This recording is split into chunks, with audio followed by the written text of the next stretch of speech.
ഇന്ന് നമ്മൾ ഷെയർ ചെയ്യാൻ പോകുന്നത് നല്ല അടിപൊളി ബോട്ടി തോരന്റെ റെസിപ്പിയാണ്. എങ്ങനെ ഉണ്ടാക്കാൻ നോക്കിയല്ല പോയി നോക്കാം. കഴുകി വെച്ച ബീഫിന്റെ ബോട്ടി മഞ്ഞൾപ്പൊടിയും ഉപ്പും ഇട്ടിട്ട് വേവിച്ച് വെള്ളം ഊറ്റിക്കൊണ്ടിരിക്കുകയാണ്. ബോട്ടിയുടെ കൊഴുപ്പും സ്മെല്ലും പോകാനും വേണ്ടിയിട്ടാണ് അങ്ങനെ ചെയ്യണത്. ശേഷം അതിനകത്തേക്ക് വീണ്ടും കുറച്ച് ചുടുവെള്ളം ഒഴിച്ചിട്ട് നന്നായിട്ട് ഇളക്കിയിട്ട് ഈ വെള്ളം വറ്റി പോകുന്ന വരെ എന്ത് ചെയ്യുക, ഒന്ന് വേവിച്ചെടുക്കുക. അപ്പോൾ അതിന് ബോട്ടി എന്ത് ചെയ്യും, ഏകദേശം ഒന്ന് വെന്ത് കിട്ടും. ബാക്കി പരിപാടി അതിനുശേഷം. ഇനി മറ്റൊരു പാത്രം അടുപ്പത്ത് വെച്ചു വെളിച്ചെണ്ണ ഒഴിച്ചു കൊടുക്കുക.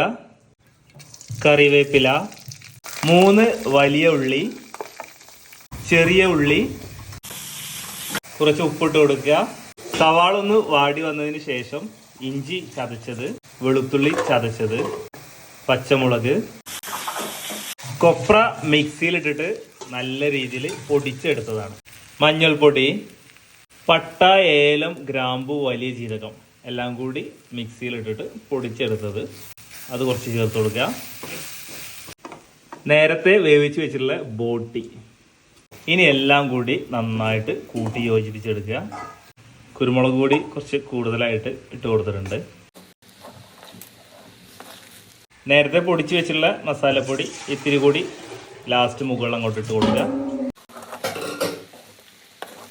അങ്ങനെ ബോട്ടി തോരൻ റെഡി ആയിട്ടുണ്ട്.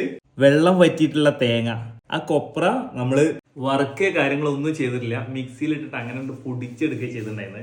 അതും കൂട്ടി ബോട്ടിയുടെ ഒരു കഷ്ണം. വീട്ടിൽ വേണമെങ്കിൽ ഒരിക്കലെങ്കിലും ഇതുപോലെ ഒന്ന് ബോട്ടി ഒന്ന് ട്രൈ ചെയ്ത് നോക്കി, വേറെ ലെവലാണ്.